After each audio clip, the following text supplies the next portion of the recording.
Doctor. How's everyone? Thank you. How are you? Good to see you.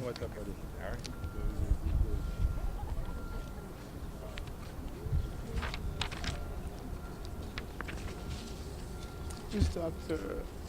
How are you doing? Good. Good afternoon. I am Brooklyn Borough President Eric Adams, and I am excited about our partners and the team that's here today, that we are all moving forward with a theme that over a year and a half ago, I called out, how do we make Brooklyn a place where we raise healthy children and families? And it has been an ongoing initiative, partnership with the Department of Health and other organizations that we move forward to make this happen. I just really want to thank some of our partners who are here with us today that is part of this initiative that we are rolling out today. I want to start with 1199 SEIU Healthcare Employees in the East, A Better Balance, Brooklyn Perinatal Network, Citizen Action of New York, Community Service Society of New York, Delta Children, New York City Breastfeeding Leadership Council, New York WFP Party, New York Paid Family Leave Insurance Campaign, New York Paid Leave Coalition, New York State Breastfeeding Coalition, Seleni Institute, WellCare, Worksites for Wellness, YWCA, a lot of initials, folks. And so it is really a partnership coming together with groups throughout the city and talk about this important issue of creating this healthy environment for children and families. Brooklyn percentages of children under the age of 5 is higher than the state average. We are gathered today to announce our family-friendly Brooklyn. It is our goal to create an environment where we can raise healthy children and families that includes having a lactation room here at Borough Hall. The natural act of breastfeeding should not receive an unnatural glance by onlookers.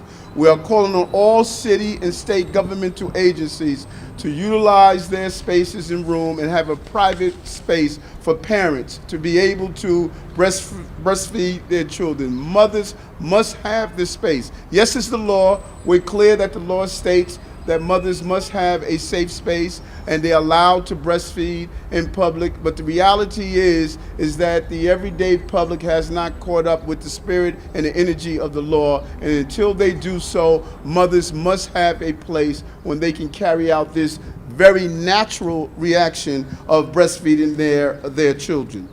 We want to give a big thanks to our good friend Dr. Aletha Maybank, the Associate Commissioner at the New York City Department of Health and Mental Hygiene. We have done so many initiatives in the borough of Brooklyn around healthy families and the creation of healthy families, and Dr. Maybank has been a real leader among this, and Doctor, we thank you for that. We also want to give a big thank to Chris Durasinmi from the Department of Education for being here to spread the conversation in downtown Brooklyn about universal pre-K. This is so important that because the deadline for signing up is April 24th, so we want to encourage Brooklynites. There are so many seats that are still available. According to the United States Census, there are roughly 200,000 Brooklynites under the age of 5. We want Brooklyn to be conscious of how do we create an environment for their children, and that's why today we are announcing the family-friendly Brooklyn initiatives.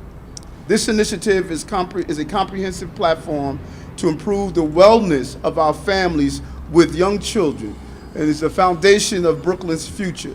The initiatives were built on some of the previous things that were done during Safe Sleep, an initiative that we partnered with the Department of Health and Delta Cribs around the Safe Sleep initiative, and the Department of Health just rolled out a major initiative with that as well, and we want to thank them for doing that. The family-friendly Brooklyn has 3 major planks to it. One, we want to expand public breastfeeding zones. We want to ensure that all governmental buildings have locations where there is a safe space to breastfeed. And the number speaks for itself. According to the Center for Disease Control and Prevention, breastfeeding has been shown to reduce the likelihood of type 2 diabetes, sudden infant death syndrome, ear and respiratory infections, and other diseases. It is crucial. Breastfeeding rates in New York City remain below recommended levels that are significant differences in breastfeeding rates across lines of race and poverty. If you do a mapping across this borough and across the city, you'll notice that in economically challenging communities, you find a more lower rate of breastfeeding. We want to thank both Councilmember Robert Carnegie and Walter Mosley for their initiative of opening lactation rooms in their office space. And I want to give a special thanks to both my partners here in government today, Councilman Dr. Eugene Matthews, and my former colleague in the State Senate, Senator Daniel Squadron, for their help around this initiative and for pushing it forward. I think it's important to look at the second item that we want to be part of this initiative. We must increase support for maternal depression screening. Governor Cuomo passed a bill, introduced a piece of legislation that was passed, but the only thing missing was the funding.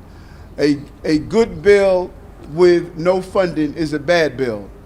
The bill must be accompanied by the funding. Mothers who go through depression after birth must have the support, and we must be able to identify those issues as soon as possible.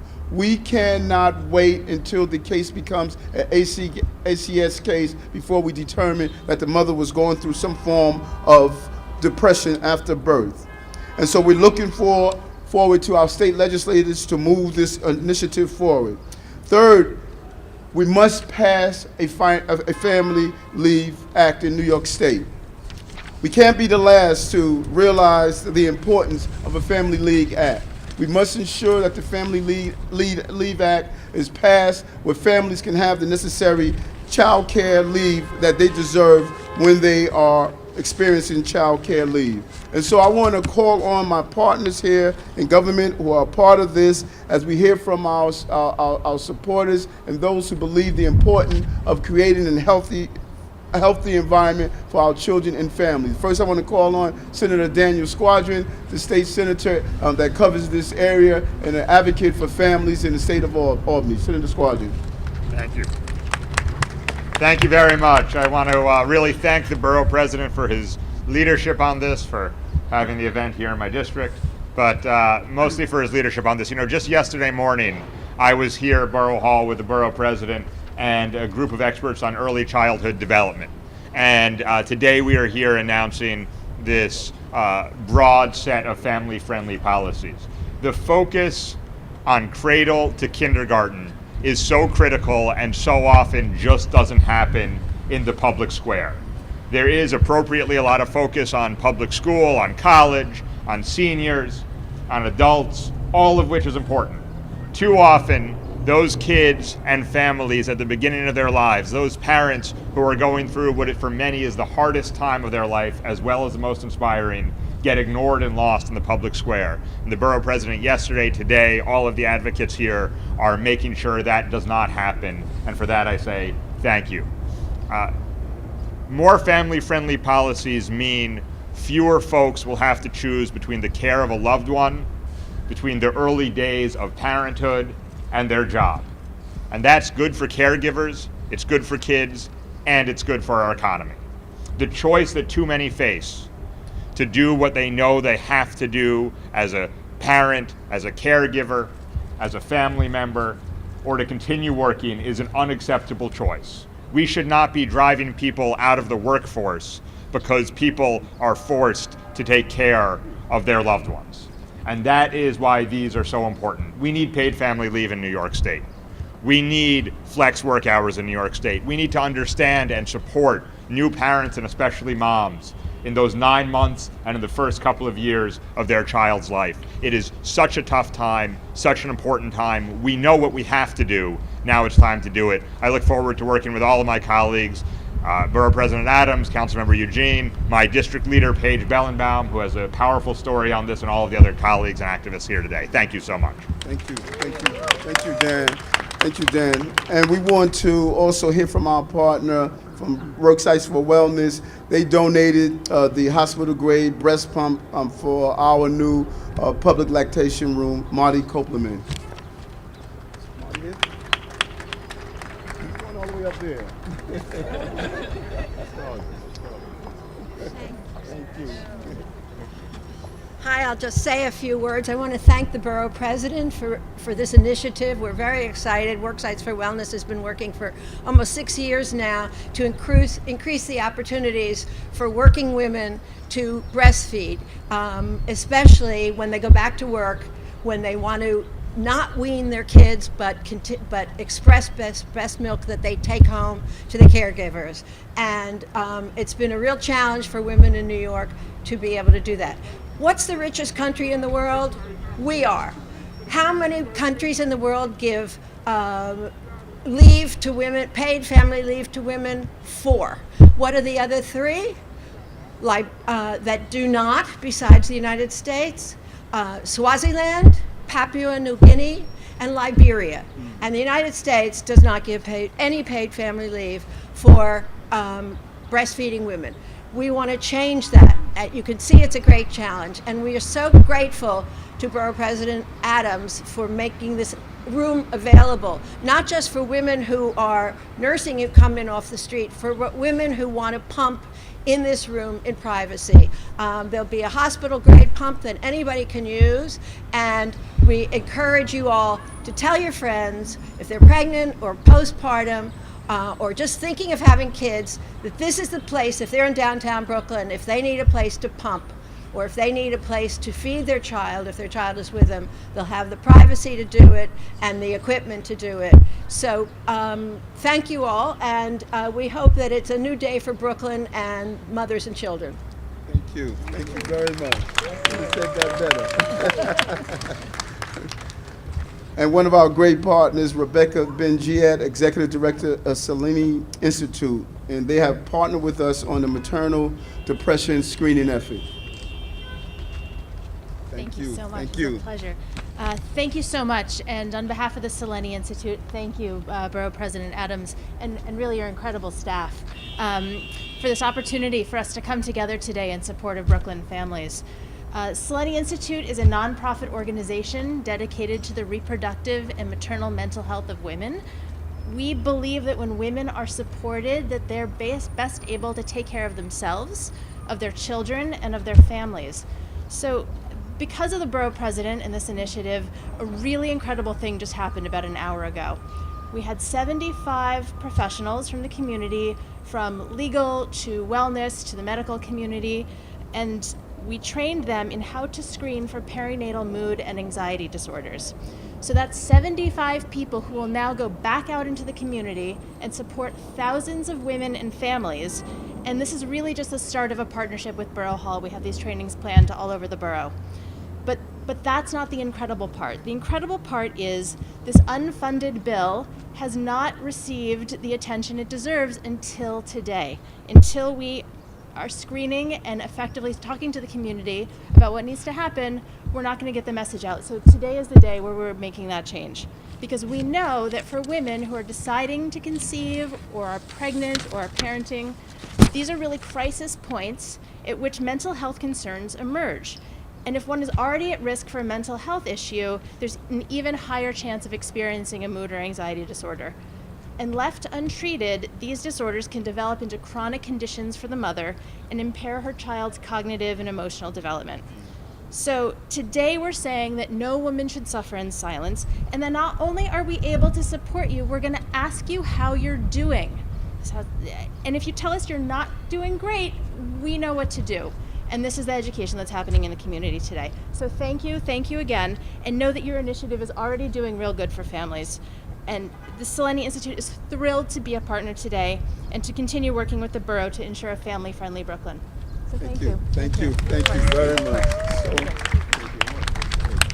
So important for those early signs. And we want to also thank some of our other partners. And again, Delta Children, Delta Cribs, Delta Children, who helped us last year on our Safe Sleep by donating several hundred free cribs to needy families.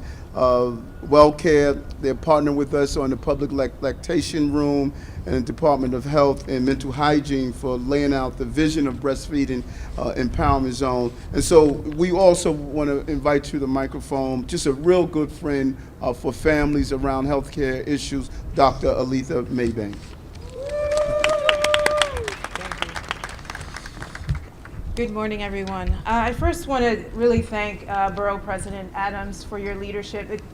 I really got, when you said breastfeeding empowerment zone, the warm feeling that came through was tremendous, because we've been advocating for a very long time on the part of the health department to really get leadership to buy into it from all levels, to really understand the importance of how breastfeeding not only helps the child and the mother early on, but how it really has lifelong health potential and outcomes. And so it's really important that we know as a city, as was mentioned before, most moms actually, a good percentage of moms actually start breastfeeding. The challenge is within the first 5 days, that number drops off to really only a third of moms who are really able to exclusively breastfeed. And we feel that that's not really fair. And we want moms to be able to have that opportunity to share with their child the milk that was given to them and provided to them that we know is natural. And so as an effort for the health department, we started the Breastfeeding Empowerment Zone, which is funded by the Kellogg Foundation, in which we've been working in Brooklyn, Bed-Stuy, and Brownsville to really help not only educate. Education is very important. We're very clear about that. But what also is very important is that the community needs to support and has to support the mother and the family to be able to breastfeed. So what does that look like? That means when a woman walks into a coffee shop or a store, that store or coffee shop needs to be accessible for her and allow her to breastfeed. And we know from doing focus groups that oftentimes that doesn't happen. And many women feel as if they're being discriminated against or they're being shunned because they are breastfeeding. And so as part of, and I'm gonna hold this up, we actually now just finished in creating our decals for windows that can be put up in different business places so they can be recognized as breastfeeding friendly as well as baby friendly. But we're also clear, and what's been mentioned today so far already, is that a woman needs to go back to work oftentimes, and that the policies and practices that are in place are not supportive of doing that. And we know through our home visiting programs that we have moms who have to go back to work immediately after delivering baby within 4 days. That impacts not only how she can take care of her baby, how she can take care of herself, and how she can take care of her family. And so again, we really thank the Borough President. We thank all the partners that are here for their leadership, their continued voice, because it's going to be very important as we lead Brooklyn towards being a very family-friendly borough. Thank you. Thank you. Thank you for what you do. And one of our great advocates on this issue in the City Council, Chair of the Youth Committee, Councilman Dr. Matthew Eugene. Thank you. Thank you very much. Let me first thank our Borough President Adams for this great initiative. This is a wonderful, wonderful initiative that will address critical issues that affect our women, our mothers, and also affect their families also. And that will benefit, this initiative will benefit not only the mothers, the children, but also the families, and Brooklyn also. And that will improve the quality of life of all of them. When we talk about breastfeeding, and I think doctor just mentioned that eloquently, very eloquently, breastfeeding is very important for the mothers, for the children especially, because the health benefits for the children are many. Not only, let me just mention that that also boosts strengthen the immune system of the children.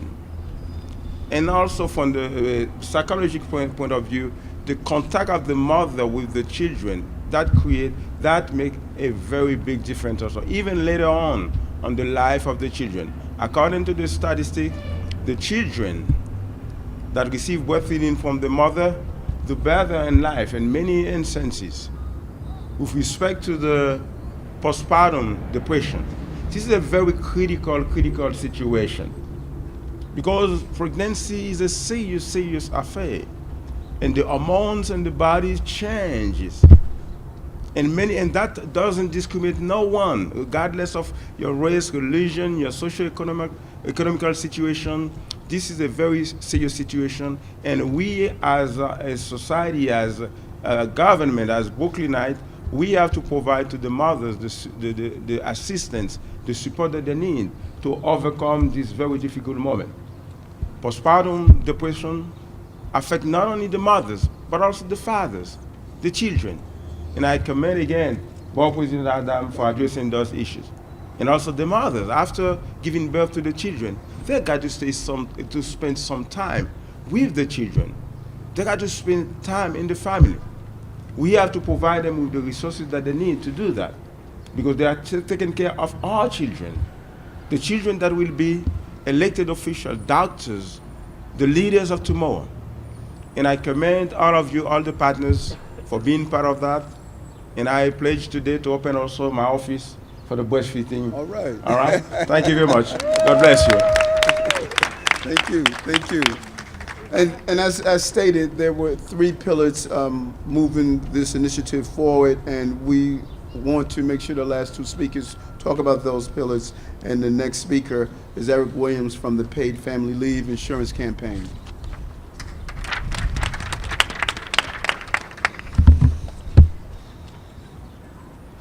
Hello. Well, first off, I wanted to thank the Borough President for including paid family leave as a priority in this initiative. We've recently, in the last month, the Assembly bill that we're supporting passed by an overwhelming majority. And the bill is we have a bill sponsored by Senator Adabo in the Senate, which includes a number of key provisions that we're really excited about. New Yorkers are really hungry for paid family leave and that economic security that it brings to workers when they need to take time off to care for a new child or to care for a sick family member. In recent years, 3 other states have passed paid family leave policies and built on their existing temporary disability insurance programs. That's the same model that we're looking to replicate. In California, when you're looking at the impacts, it's been a huge success. They've had paid family leave for over 10 years, and in the other states are New Jersey and Rhode Island. In New Jersey and California as well,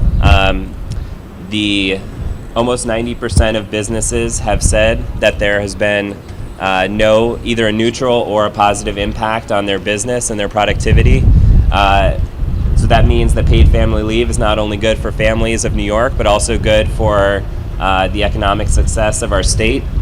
As we mentioned, the United States is one of the few countries in the world that still does not provide paid maternity leave, and it's time we change that and we make paid family leave a priority in the state. And so I just want to wrap up by saying that we do have this bill in the Senate. And we're excited to work with our state senators around the state on this bill, this bipartisan initiative to pass paid family leave in New York. Thanks. Thank you very much.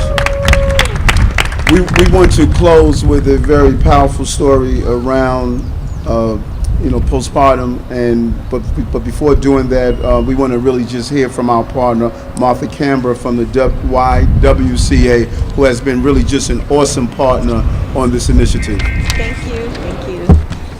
Good morning, everyone. Yikes. Whoops. I'm absolutely delighted to be here with all these wonderful collaborators today, and I'm an unabashed Borough President Eric Adams groupie, because the Borough President recognizes that by supporting women, he's promoting the well-being of children, of families, and of the entire community. When women are empowered, everyone benefits. As my colleagues have mentioned before me, the United States is the only industrialized nation in the world that does not have a paid family leave. And I believe we have the distinguished position of being one of 4 countries. I think this was mentioned, but Swaziland, Papua New Guinea, and Lesotho. So this is shameful in the United States, and I'm thrilled that we're really bringing this, this issue to the forefront. We also know that babies who are breastfed are healthier, and there's been a couple of speakers on this issue. It's very difficult to return to work and continue breastfeeding, and I commend the Borough President on supporting workplace accommodations for breastfeeding mothers. I'd also like to remind all of you that we still need workplace accommodations for pregnant women, and that it is, pregnant women still have to fight for things like an extra bathroom break or a stool to sit on if they're on their feet all day. So there's a lot more to be done to support mothers and pregnant and mothers of newborns.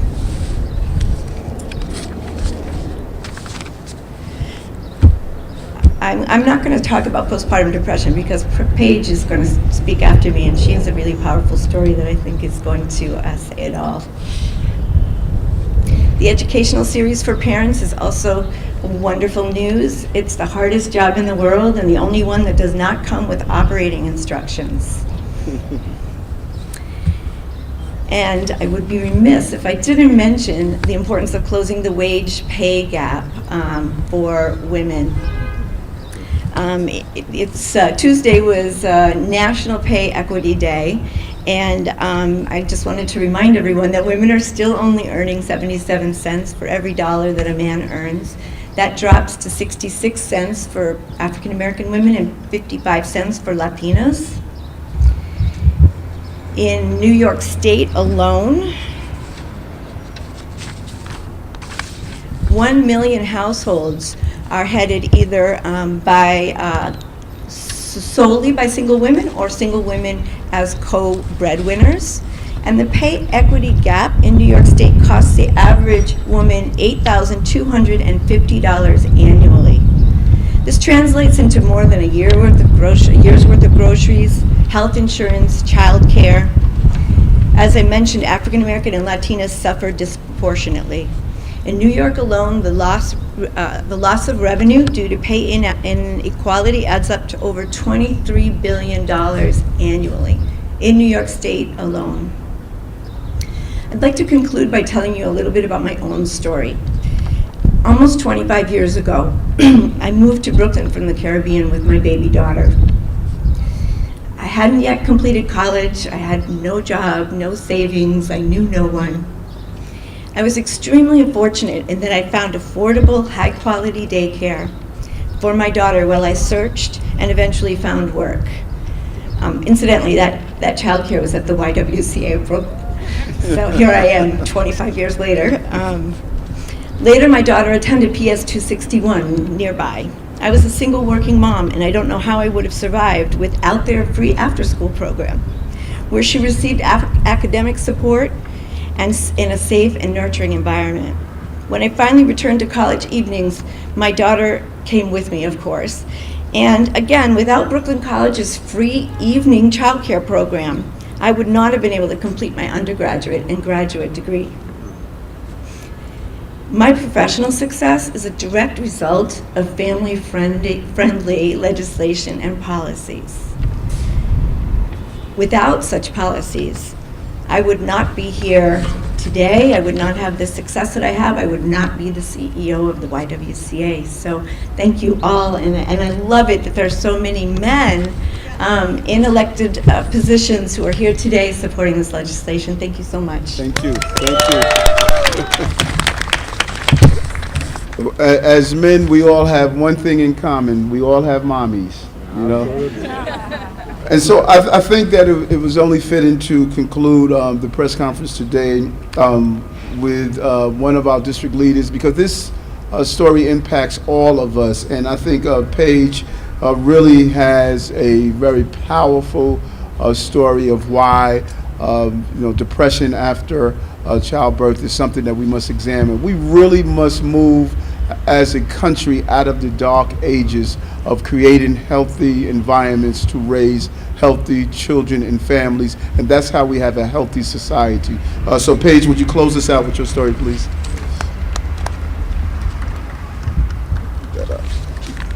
It's the curse of being tall.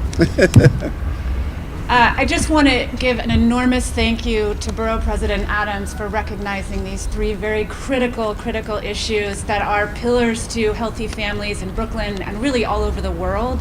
I want to thank Senator Squadron for coming out and supporting these initiatives, for Councilmember Eugene, and I want to give a special shout out to Seleni Institute, which has really taken the charge on the issue of postpartum depression education for medical providers. The one very special person that I want to thank who's not here today is a dear friend and colleague, State Senator Liz Kruger. I thank her because 7 years ago she allowed me to walk into her office and share my story, which got us to a place where we are today with state legislation. As the Borough President said, it is a drop in the bucket. There's no funding attached. We have a long way to go, but it was a first step. Today I stand before you with my mom hat on. 9 years ago, I gave birth to a healthy, beautiful boy. I had a traumatic labor, didn't really have a chance to process it. I came home from the hospital, and in the days and weeks to follow, I became increasingly anxious and deeply and darkly depressed. I was convinced that my son always had something wrong with him. I thought he wasn't eating enough, he wasn't sleeping enough. I stopped sleeping, I stopped eating. I fell into a deep, dark spiral of depression and found myself in a position where I was incapable to care for my son appropriately. I didn't tell anybody how I was feeling. I'm a trained, licensed social worker, and I myself wasn't able to pick up the symptoms that were going on inside of me. One day, I was pushing my son in a stroller, and a bus was coming towards us, and I really thought about throwing us both in front of it. And I knew at that moment I needed help. And so I put myself in a cab with my son, and I went up to the Payne Whitney Clinic, and I walked into the medical office there. A psychiatrist spent 2 minutes with me and said, "You have severe postpartum depression, and we're gonna help you." I went on medication, I went into talk therapy. About 6 months later, I was in a much better place. I was able to connect with my son. I was able to go back to work, and I'm proud to say today I have 2 healthy, lovely children that I love more than anything in the entire universe. You know, after it happened, I spent about 2 years processing it, and then I got pissed. And I got angry, and I thought to myself, why is it that the city, state, and federal government isn't providing resources to women to help me in that vulnerable state that I was in? Why is it that there are not resources available to medical providers, and there isn't access to screening and training and everything that they need to help women like me? And I walked into Senator Kruger's office and I told her my story, and she said, "This is important, and we're gonna do something about this." And for 7 years, we struggled to come up with a bill. It went through various iterations. It was vetoed by the governor 2 years ago. It finally was passed into law last year. It does provide some very necessary and critical things around mandatory education for women leaving the hospital, and also promotes the testing and screening of women by medical professionals. But I will say it again, as the Borough President said, you can't do anything without funding and resources. And I call on our city, state, and federal government to dedicate the necessary resources to public education so women don't have to suffer in silence like I do, and that our city, state, and federal elected officials recognize that this is a critical issue and it requires funding to help women move past the pain that they are feeling. So thank you again, Borough President, and thank you everybody for coming today. Thank you. Thank you. It's a powerful, powerful story, and we want to thank you for turning pain into purpose, something that I say over and over again. It is the goal of finding our personal pain and turning it into purpose, and because of that, we may save the lives of thousands of children, and New York should lead the way across the entire country. And I just to answer your question, why is it moving too slow? I said it this morning, I will continue to say, too many men are making decisions that impact 100% of women. That is why we need to have women in the room as we do these policies. And we want to thank Senator Kruger and all of the legislators that understand that this is a crucial issue that we must address. We'll answer any questions at this time. And again, we want to thank all our partners for being here and sharing this moment. Thank you. Thank you very much. Okay. Thank you, Doctor. Good job, buddy. Good job. So remember, my office will be there. Yes. Okay? I got room for that. Yes, yes, yes. Yes, ma'am. Yes, yes.